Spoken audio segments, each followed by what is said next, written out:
Good evening students. Sugarcane commercial crop आपण शिकतोय.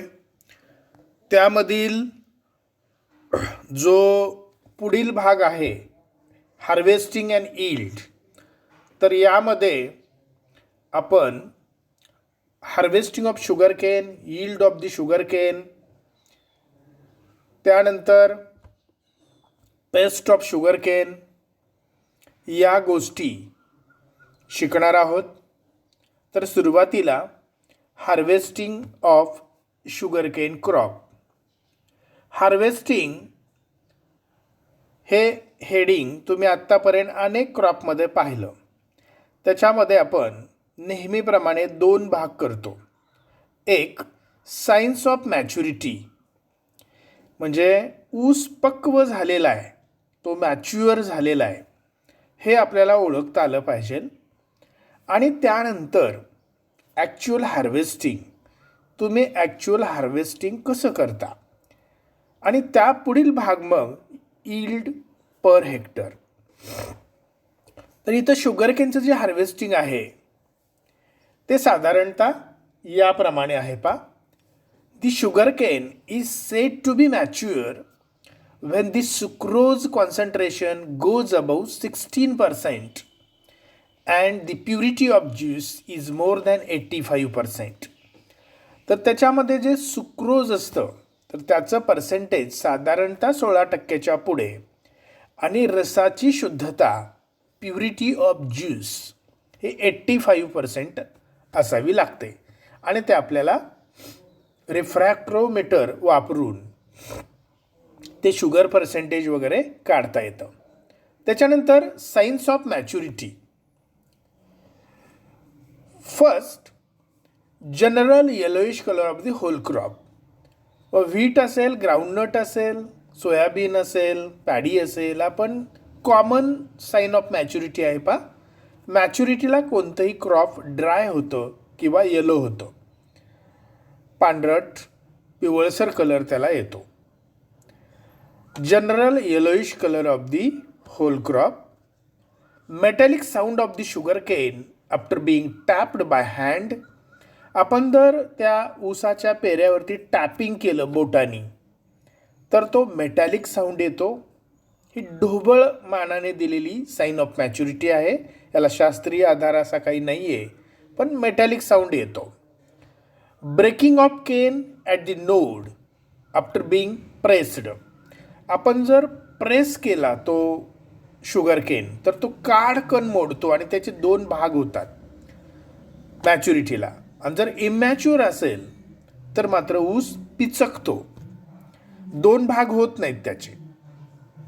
त्यानंतर cessation of plant growth, stunted growth of the plant, ऊसाची वाढ थांबते किंवा खुंटते. And emergence of flowers in case of flowering varieties. आणि फुलं येतात, तुरा येतो ऊसाला. काही व्हरायटीजमध्ये आपल्याला ते दिसून येतं मॅच्युरिटीच्या वेळेला. स्वेलिंग ऑफ आयबर्ड्स, जे बर्ड्स असतात ते स्वेल होतात, मोठे होतात. आणि शेवटी ब्रिक्स सॅक्रोमीटर रिडिंग, की ज्याला आपण शुगर पर्सेंटेज म्हणतो, 21 ते 24 ब्रिक्स एवढं भरतं. It depends upon variety. तर 21 ते 24 ब्रिक्स हे लक्षात ठेवा. तर ह्या झाल्या सायन्स ऑफ मॅच्युरिटी. आता actual harvesting. Sugarcane crop is harvested by cutting the cane at ground level with the help of sharp chopper or knife. आपण कोयता वापरतो. मॅच्युरिटीला शुगरकेन अगदी जमिनीलगत आपल्याला कट करावा लागतो. त्यानंतर त्याच्या मुळ्या बांधतात आणि नंतर ते साखर कारखान्याला ट्रान्सफर करतो with the help of truck or tractor or bullock cart, की ज्याला आपण बैलगाडी म्हणतो. तर sugarcane crop is harvested by cutting the sugarcane at ground level with the help of chopper, कोयता. The dry leaves and roots are removed from the cane. आणि त्याच्याबरोबर पूर्ण पानं काढून टाकायची, रूट्स असतील ते कट करून टाकायचे. इमॅच्युअर टॉप पोर्शन असतो ज्याला आपण वाडं म्हणतो तो कट करायचा. The immature top with leaves are also cut off. Cane is then bundled, त्याच्या मोळ्या बांधल्या जातात, and taken to the factory for crushing, आणि मग आपण तो फॅक्टरीला ट्रान्सफर करतो. हे झालं त्याचं ॲक्च्युअल हार्वेस्टिंग. आता इल्ड पाहूया. इल्ड हे आत्तापर्यंत तुम्ही क्विंटल्स पर हेक्टर असं पाहिलं. ऊसामध्ये क्विंटल हे युनिट आपण वापरत नाही, आपण टन्स पर हेक्टर असं युनिट वापरतो. तर सुरू असेल तर 100 टन, प्री सिजनल क्रॉप असेल तर 125 टन, आणि अडसाली असेल तर 150 टन प्रति हेक्टरी पर हेक्टर आपल्याला उत्पादन मिळतं. 100, 125, 150 असा क्रम लावा. सुरू, प्रिसिजनल, अडसाली. त्यानंतर व्हरायटीज एक 4-5 लक्षात ठेवा. तुम्हाला 265 ऊस माहिती आहे, त्याला आपण फुले 265 म्हणतो. 86-032 आहे, 71-25 आहे, CO 671 आहे, CO 419 आहे, CO 740 आहे. तर ह्या व्हरायटीज नंबर आहेत, जम्बलिंग होऊ शकतं. तर एक 4 व्हरायटीज तुम्ही लक्षात ठेवा. CO याचा अर्थ कोयम्बतूर. तामिळनाडूमध्ये ऊस संशोधन केंद्र आहे, नॅशनल शुगरकेन रिसर्च सेंटर असं आपण म्हणतो. तर ते तामिळनाडू कोयम्बतूरला आहे, म्हणून CO म्हणजे कोयम्बतूर. कोयम्बतूर 419, कोयम्बतूर 71-25, कोयम्बतूर 72-19, फुले 265, कोयम्बतूर 86-032, कोयम्बतूर 1001. याप्रमाणे आपल्याला त्या व्हरायटीज सांगता येतील. ठीक आहे. आता ह्या झाल्या व्हरायटीज. आता बघूया आपण पेस्ट ऑफ शुगरकेन. आता पेस्ट म्हटलं की फक्त इनलिस्ट करणं गरजेचं असतं. आता इथं एकूण 7 पेस्ट दिलेले आहेत. Top shoot borer, stem borer, pyrilla, mealybugs, termites, woolly aphids आणि माइट्स. आता टॉपशूट बोरर आणि स्टेम बोरर हे खोडकिडा या नावाने ओळखलं जातो मराठीमध्ये. पायरिला, मिलीबग्स हे रस शोषणारे कीटक आहेत. टर्माइट्स म्हणजे वाळवी, उली ॲफिड्स म्हणजे लोकरी मावा, ही सुद्धा रस शोषणारी कीड आहे, आणि माइट्स म्हणजे पांढरे ढेकून, ही सुद्धा रस शोषणारी कीड आहे.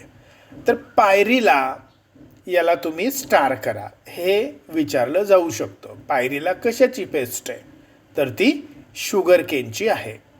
आता याचं थोडक्यात डिस्क्रिप्शन बघूया, किंवा त्याच्या फक्त तुम्ही इनलिस्ट करायचं आहे. याच्यावरती फारसे प्रश्न येत नाहीत, फक्त enlist, give 2 important pest of sugarcane असं येऊ शकतं. फक्त आपण त्याचे फोटोग्राफ्स आणि थोडंसं डिस्क्रिप्शन बघूया. आता पहा, शुगरकेन स्टेम बोरर. ऊसामध्ये ती अळी जाते आणि कुरतडत राहते. लार्वी आपण त्याला म्हणतो. डॅमेज कसं होतं पहा, larvae bores into stem and feed internally, causing death of central shoot, locally called dead hearts. ऊस वाळून जातो. अशा प्रकारे तुम्हाला फोटोग्राफ्समध्ये ऊसामध्ये ती अळी असणारी दिसते. कंट्रोल कसं करायचं, collect and destroy dead hearts. ते वाळलेले ऊस कलेक्ट करा आणि जाळून टाका.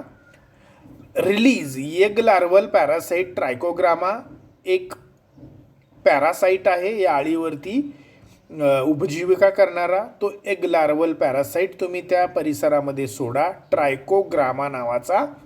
आणि स्प्रे एंडोसल्फान और मॅलॅथिऑन, तुम्ही कीटकनाशक फवारू शकता, एंडोसल्फान किंवा मॅलॅथिऑन. याच्यामध्ये काहीही विचारलं जात नाही, फक्त थोडक्यात लक्षात ठेवा त्याचं नाव. आणि हे ट्रायकोग्रामा म्हणजे एक पॅरासाईटचं नाव आहे की जो त्या अळीला मारू शकतो, एवढंच याच्यामध्ये लक्षात ठेवा.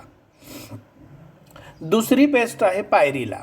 पहा कशी पायरिला पेस्ट कशी दिसते, हे फोटोग्राफ्समध्ये तुम्हाला दाखवलेलं आहे. आता डॅमेजिंग स्टेज आहे निम्प अँड अडल्ट, म्हणजे ही अडल्ट स्टेज आणि याच्यासारखंच एक लहान जीव म्हणजे त्याचं पिल्लू, त्याला आपण निम्प असं म्हणतो. फार त्याच्या खोलामध्ये आपल्याला जायचं नाही, फक्त पायरीला आणि शुगर केन एवढंच रिलेशन लक्षात ठेवा. निम्प अँड अडल्ट अगदी सेल्सॅप फ्रॉम लिव्ज अँड स्टेम. हे काय करतात तर रस शोषून घेतात पानामधून आणि खोडामधून, आणि त्यामुळं काय होतं, पानं वाळून जातात. Leaves become yellow and dry up. मग कंट्रोल कसं करायचं, डिस्ट्रॉय एग मासेस. पानावरती अंडी घातली जातात, ती अंडी डिस्ट्रॉय करा. आता हे ऊस मोठा झाल्यावर शक्य नाही. Spray the crop with malathion. मग कीटकनाशक फवारून टाका. या अर्थाने आपल्याला पायरिलाचा बंदोबस्त करता येतो. फील्ड रॅट्स, उंदीर मामा. लॉजिंग झालं, प्रॉपिंग जर आपण व्यवस्थित केलं नाही, इंटरकल्टिवेशनमध्ये प्रॉपिंग आलेलं आहे पहा, टाईंग ऑफ शुगर केन, तर ते व्यवस्थित केलं नाही तर ऊस खाली पडतात आणि आपोआपच उंदीर मामा ते कुरतडत राहतो. Rat nibbles out the cane and reduce the crop yield. आणि आपलं उत्पादन कमी होतं. निबल्स आउट म्हणजे कुरतडणे. कंट्रोल कसं करणार, पॉयझन बेटिंग. आपण आमिष दाखवतो, झिंक फॉस्फाईड बेटिंग करतो, म्हणजे गोळ्या ठेवतो. त्यानंतर सेल्फॉस टॅबलेट त्या बिळामध्ये किंवा जिथं ऊस पडला आहे तिथं ठेवायच्या, की जेणेकरून उंदीर खातील आणि मरून जातील. तर फील्ड रॅट ही सुद्धा महत्त्वाची पेस्ट आहे. तर हे साधारणतः आपल्याला ज्या पेस्ट आपण पाहिल्या, मग स्टेम बोरर असेल, टॉपशूट बोरर असेल, किंवा पायरिला असेल, मिलीबग्स असतील, माइट्स असेल, टर्माइट्स असेल, याची एक 3-4 पेस्ट तुम्ही लक्षात ठेवा. 3 लक्षात ठेवा, त्याच्यामध्ये पायरिला असला पाहिजे. आणि आपण एक्सप्लेनेशन टॉपशूट बोरर किंवा स्टेम बोरर, पायरिला आणि फील्ड रॅट एवढ्या 3चं आपण इथं थोडक्यात वर्णन किंवा त्याचे फोटोग्राफ्स पाहिले. आज आपण काय पाहिलं पहा, तर साधारणतः harvesting and yield of sugar cane. हार्वेस्टिंगमध्ये आपण काय पाहिलं तर science of maturity. Science of मॅच्युरिटीमध्ये general yellowish colour of the whole crop असेल, किंवा ब्रिक सॅक्रोमीटर रिडिंग 21 ते 24 असेल, metallic sound of the cane असेल, breaking of cane at node, त्याच्यानंतर स्वेलिंग ऑफ आय बर्ड्स, अशा काही सायन्स ऑफ मॅच्युरिटी पाहिल्या. त्यानंतर आपण हार्वेस्टिंग कसं करतो तर cut the sugar cane close to the ground level with the help of chopper. Sickle नाही म्हणायचं इथं, चॉपर म्हणजे कोयता. आणि यील्ड आपण पाहिलं, सुरूचं 100 टन, प्रिसिजनलचं 125 आणि आडसालीचं 150 टन्स पर हेक्टर. अंडरलाईन, इथं टनामध्ये ऊसाचं उत्पादन निघतं, हे तुम्ही लक्षात ठेवा. पुढे आपण व्हरायटीज पाहिल्या. CO म्हणजे कोयमतूर, CO 7219, CO 7125, किंवा त्याला COM असंही जोडलं जातं. 7219 आणि 7125ला COM 7125, COM 7219, CO 740, CO 419, 86 फुले 265, अशा काही व्हरायटीज तुम्ही लक्षात ठेवा. आणि उर्वरित पेस्ट. तर आज आपण या हार्वेस्टिंग, यील्ड, पेस्ट आणि व्हरायटीज याची चर्चा केली. हा भाग तुम्हाला समजला असेल असं गृहीत धरतो आणि आपलं लेक्चर इथंच थांबवतो. धन्यवाद.